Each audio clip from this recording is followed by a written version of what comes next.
not really much, data to go on, and so that's going to be an interesting start for sure. Hopefully we have the advantage since we had him, for so long in our system, and we know him. So we have hopefully to know we something. have a little bit. Yeah, Sure. we know something that the other teams don't, considering that we own them. So right. It's a lot like Toronto and Porcello. Like, we have to know something. We had the guy for long enough. Of course, Toronto never had Porcello, though. But they know what's going on. Yeah. The other thing about Happ too is he's not necessarily going to be going against Sale or Price. If that's Porcello or our fourth starter, and I'm assuming we're going to have a fourth starter. The way they're kind of being cautious with Sale.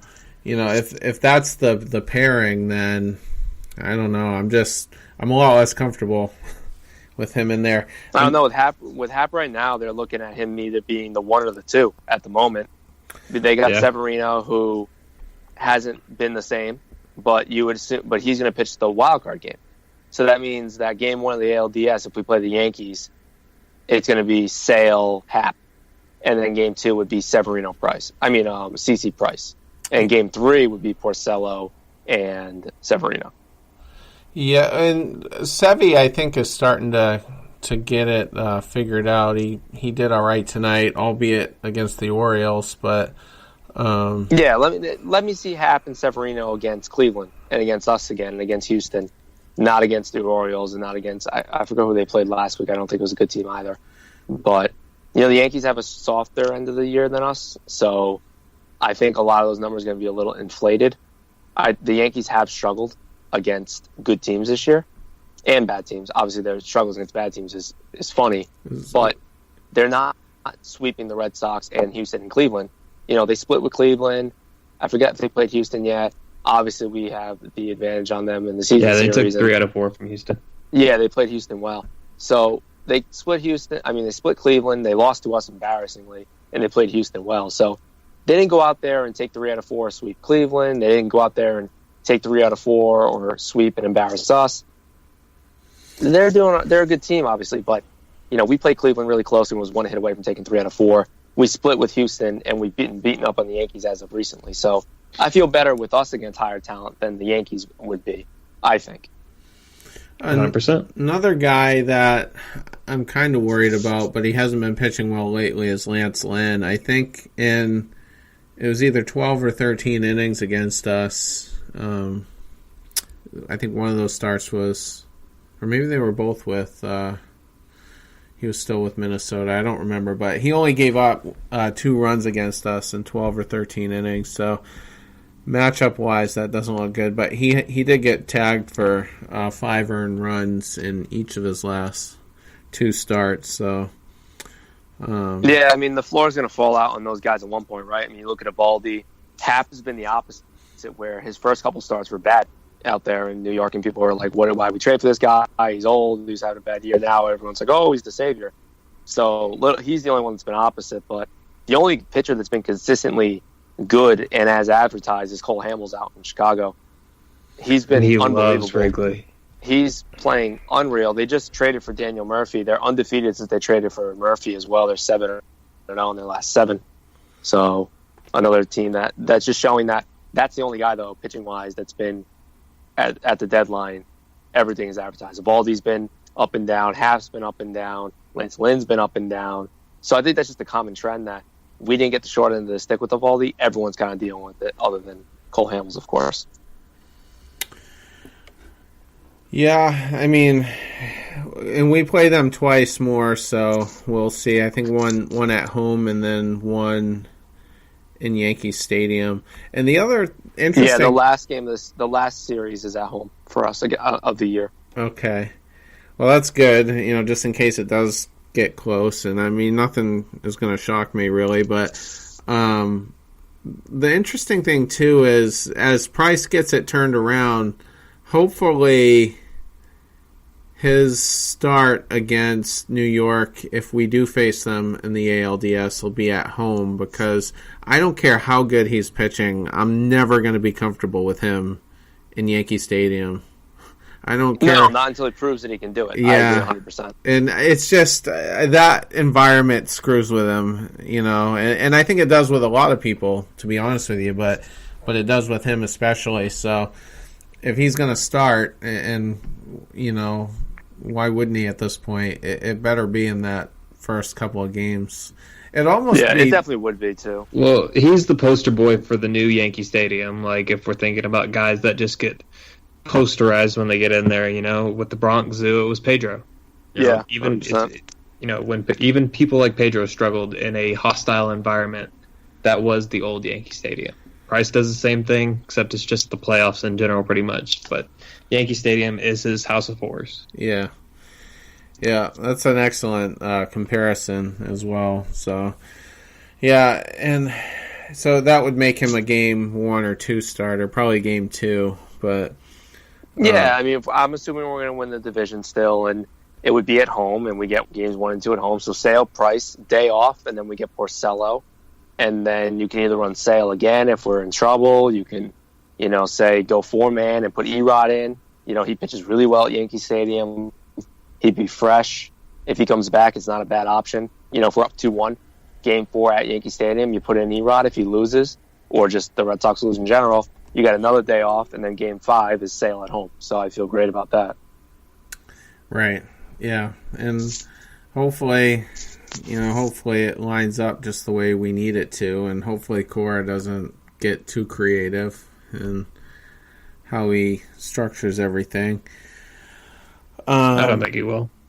What about my call out was Kinsler? It's looking like the Dustin Pedroia thing is really gaining steam here, and like I said, I think more than half, probably 3/4 of Red Sox Nation are probably too stupid to realize that he has no business really trying to get it together this late. I don't know what he's going to have for rehab starts because all the minor league games are about to end, and I have some serious concerns on whether he's going to be able to hit at the major league level. I mean, he was like 1 for 28 in his rehab start.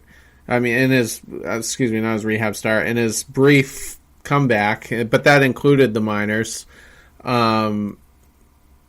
And he just hasn't really swung a bat since early 2017, and he's 35 years old, and these guys do lose it at some point.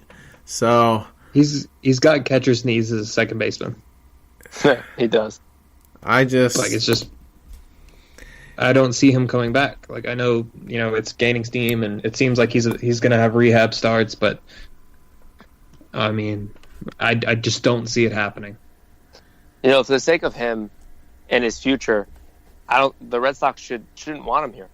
This Red Sox team isn't, Oakland right now that went on this incredible run and is still on the outside looking in and still has to, make the wild card game, then beat, most likely, which will be the Yankees. And then, then you're in the ALDS. That's a long road ahead and a big uphill battle. The Red Sox have been pound to pound the best team in baseball since, game 2 of the season. And since then, we haven't looked back. Pedroia was up here for a short stint, like Terry just said, like 1 for 28. His defense wasn't great either because his knees weren't healed. He's still got 2 or 3 years left on that contract, $16 million a year. If the Red Sox want to continue to keep their investment, trending upwards and, a smart investment, they shut him down for the year and tell him, listen, this team's going to win 105 games without you. We got a million different second base options right now with Kinsler, Phillips, Nunez, and even Swihart, even if you really boiled down to it. So why would they even bring him in? The guy didn't show any promise that he was hitting. His bat speed didn't look good. His knees didn't look good. The minor league season is ending at some point sooner than later. So why would you even bother? I think it's stupid because even if you do bring him back, next year, then you're screwed again. And will this team win 105 games next year or be on the record pace they're doing now? Probably not. It'd be kind of crazy to think that. But Nunez is most likely going to opt out because he's having a good enough year as we will. No Kinsler. Brendan Phillips is going to be another year older, probably done with him as well. We don't have a second baseman. So I would like to keep my quote-unquote franchise second baseman healthy and try to get him back next year instead of rushing him back for no reason now on a 90-plus win team at the end of August. He's an investment. We want him healthy. Like, healthy. We're investing this much money in him. And you're not going to take your truck out if it's not completely fixed yet.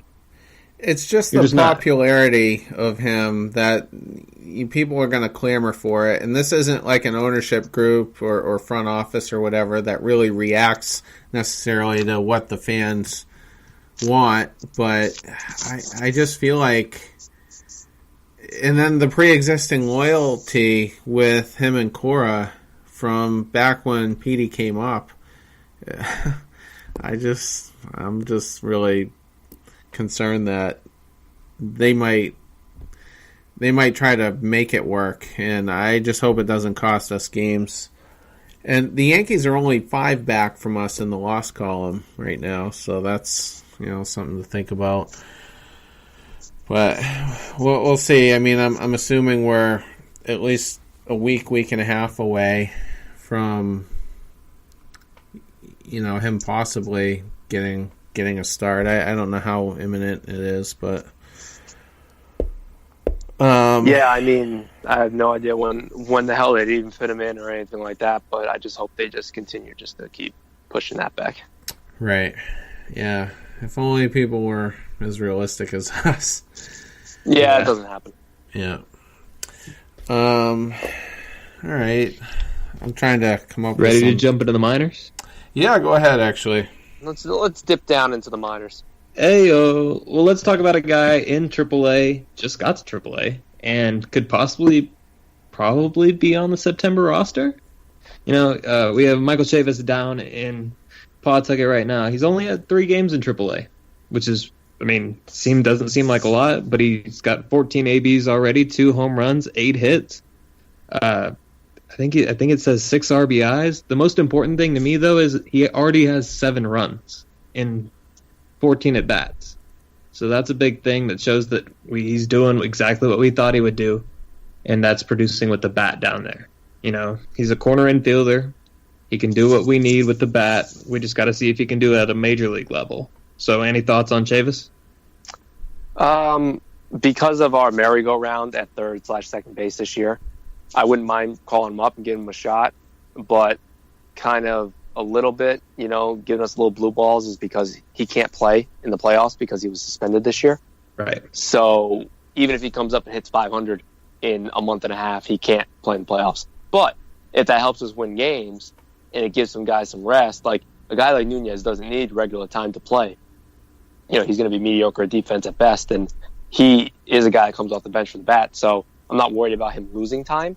So if Chavez wants to come up and bat 7th or 8th or 6th and play well for us, I'm all for it.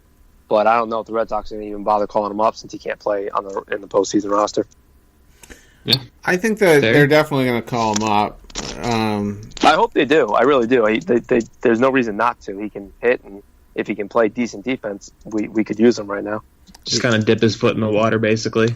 Yeah, to give him a little cup of coffee, and then next year, he could find his name on the roster full time.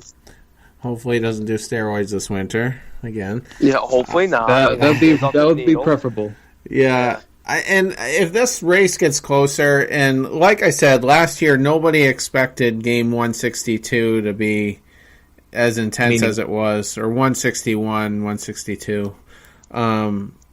So I'm not, like I said, I'm cautiously optimistic we're going to edge the Yankees, but if it gets closer and they want to try some stuff, I could see Chavis coming in and being, trying out at third, because sometimes, we saw it last year with Devers, he provided some instant spark, and Chavis could do that. So, we also have Phillips down there as well. That could be an option. But, and one last thing about him, I am a little impressed because the name that kind of stuck in the back of my head, and I've mentioned this before, was Chris Colabello. He had a hell of a year with Toronto, I think. Can't remember if that was 2015 or 16, but both of those years they went to the ALCS, and whichever one it was, he was pretty solid. And then early the next season, it was revealed he was going to do a suspension for a failed PED test, and